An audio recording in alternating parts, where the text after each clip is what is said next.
બધાને ચાચા કરીને જય સ્વામિનારાયણ, જય શ્રી કૃષ્ણ, જય માતાજી. તો તમારા બધાનું ફરીથી સ્વાગત છે મારા આજના નવા એક બ્લોગમાં. ને ટાઇટલ ને થંબનેલ જોઈને તમને બધાને ખ્યાલ આવી જશે. તો અમારે આજે કપાસિયાનું વાવેતર કરવાનું છે ને 2 દિવસ પહેલાં જે મેં વિડીયો મૂક્યો હતો તો તમને બધાને ખ્યાલ હશે જ તે. તો 2 દિવસ પહેલાં મેં જે ખેતરમાં નળી પાથરી હતી, અમારા ખેતરમાં છે ટપક પદ્ધતિ, તો અમારે ટપક પદ્ધતિથી અમારે કપાસિયાનું વાવેતર કરવાનું છે.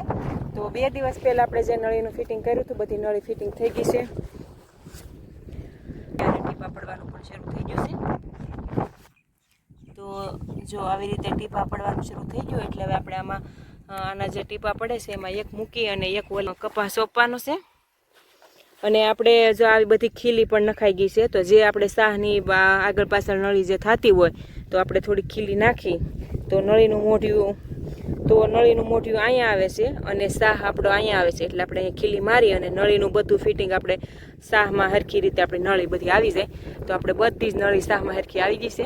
આપણે બધી જ નળી સાહમાં હરખી ગોઠવાઈ ગઈ છે અને આપણે ટીપા પણ પાડવાનું શરૂ થઈ ગયું છે. તો હવે આપણે કપાસિયા સોંપવાના છે. તો આપણે 10 વાગ્યાની સાહ પીવાઈ ગઈ છે ને હવે આપણે કરવાનું છે કપાસિયાનું મુહૂર્ત. તો હવે આપણે બધી વસ્તુ લઈ લીધી છે ને હવે જાય છે.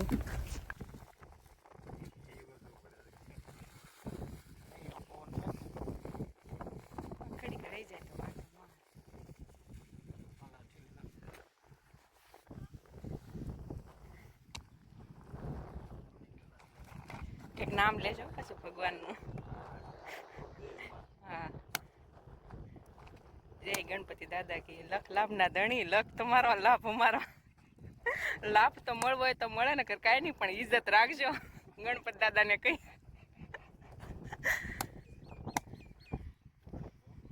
નકર ઓલું કેમ અમે દેહમાં આવ્યા છીએ ને ખેતી કામનું મુહૂર્ત કર્યું છે, કહેવાનું રહી જાય માણાનું કે મોટે ઉપાડે આવ્યા ખેતી કરવા. બીજું કાંઈ ન હોય ને. હાલો હવે 2-5 દાણાનું મુહૂર્ત કરી દો તમારા હાથે. પછી કાંઈ પણ થાય તો તમે મને તો ન કહો કે તે મુહૂર્ત કર્યું હતું તે આમ છું. હા, એટલે ઓલું કેમ તમે જ મુહૂર્ત કરો પછી હું.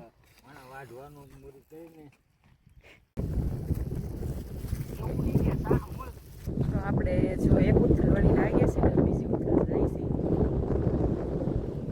ને પવન છે બહુ, પવનનો અવાજ પણ બહુ આવતો છે આમાં. તો એક ઉથલ વળીને આવી ગયા છે અને બીજી ઉથલ આપણે જાય છે. તો આપણે ઘણું ખરું એક ઉથલ વળીને આવી ગયા, બીજી ઉથલ જાય છે. બીજી ઉથલ વળીને આવીને આપણે અડધા પોણા ભાગના કપાસિયા આપણે સોંપાઈ જાય.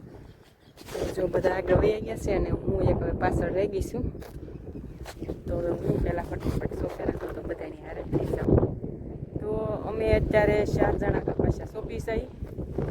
તો અમે 2 સહી ને જે સૌથી આગળ છે મારા જેઠ છે, એક મારા મોટા હાહરા છે ને અમે 2. તો અમે અત્યારે 4 જણા કપાસિયા સોંપીએ છીએ. તો આપણે ઘણા ખરા કપાસિયા સોંપાઈ લેવા આવી ગયા છે. તો આપણે અડધા કપાસિયા સોંપાઈ ગયા છે ને અડધા કપાસિયા આપણે બાકી છે. તો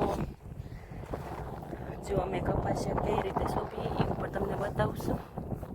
તો આ અમારી જે નળી છે, તો અત્યારે સવારમાં અમે ટીપા પાડી દીધા.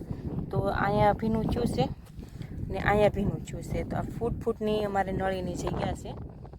તો એક આ ઓલે આપણે જે ટીપું પડ્યું તો આપણે અહીંયા કપાસિયા સોંપવાનો છે, પછી આ જગ્યા છોડી અને પછી આપણે આ જગ્યાએ કપાસિયા સોંપવાનો છે. તો આપણે 2 ફૂટનું અંતર થાય. તો આપણે 2 ફૂટનું અંતર થાય તો 2 ફૂટને અંતરે આપણે કપાસિયો સોંપવાનો છે.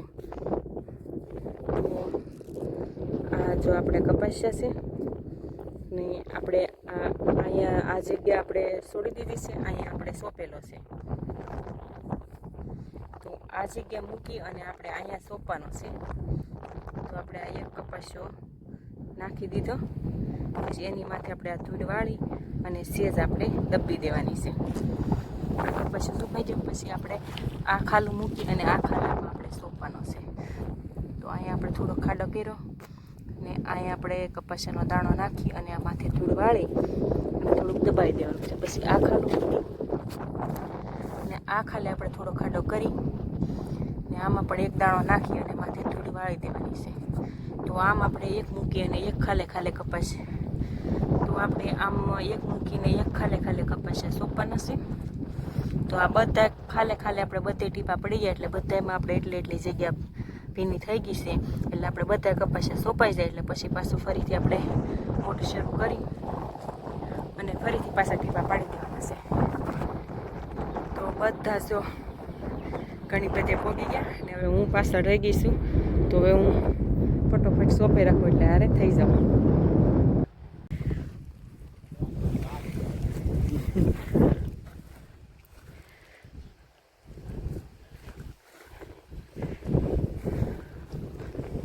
થાક લાગ્યો આપણી કરતાં મોટ બાપુ હારા.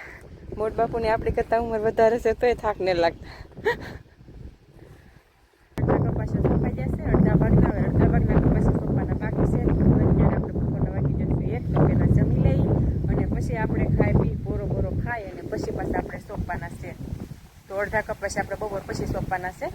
તો આજે આપણે ટિફિન પણ લેતા હતા. આજે આપણે ઘરે નથી જવાનું કેમ કે અમારે ઘર પણ ઘણું આખું છે ને પછી તડકો થઈ જાય એટલે બપોરે ઘરે જમવા જાય ને પછી આવીએ એટલે મોડું થઈ જાય. તો આજે એવો વિચાર આવ્યો કે આપણે વાડીએ જ તે સવારમાં ટિફિન બનાવીને લેતા જઈએ તો આપણે નિરાતે જમી અને બોરો ખાવાય નિરાતે. તો આંબાનો સાયો છે અને ઘરના આંબાની કેરી છે. તો વાડીએ તો જમવાની મજા જ કંઈક અલગ આવે. તો આજે આપણે વન ભોજન કરવાનું છે. આપણે આજે આ છે સિકુડી. તો સિકુડીના સાયાની નીચે બેસીને આપણે જમવાનું છે ને આ બધા છે અમારા આંબા. તો આપણે આજે ઘરના આંબાની કેરી અહીંયા વાડીએ ખાવાની છે. પવન છે ઘણો બધો એટલે એટલી બધી આપણે આંબામાંથી હાખું પડી છે.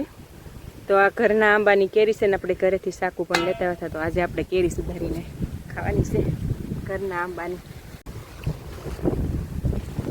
તો અત્યારે અમારે જમવામાં છે ગાંઠિયાનું શાક અને ભાખરી, આથણું છે આરે ને ઘરના આંબાની કેરી છે ને ઠંડી છાશ છે જે કુંડીમાં બવણી મૂકી દીધી હતી એટલે એકદમ ટાટી મસ્તીની થઈ ગઈ. ફ્રીજ પણ ટૂંકું પડે એવી.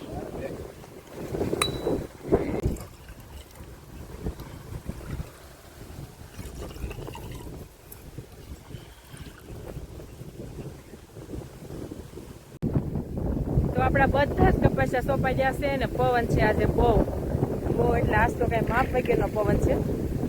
તો આપણે જ્યાં ઊભા હોય નથી આપણે પણ જગ્યા ખરી જાય એટલો પવન છે આજે.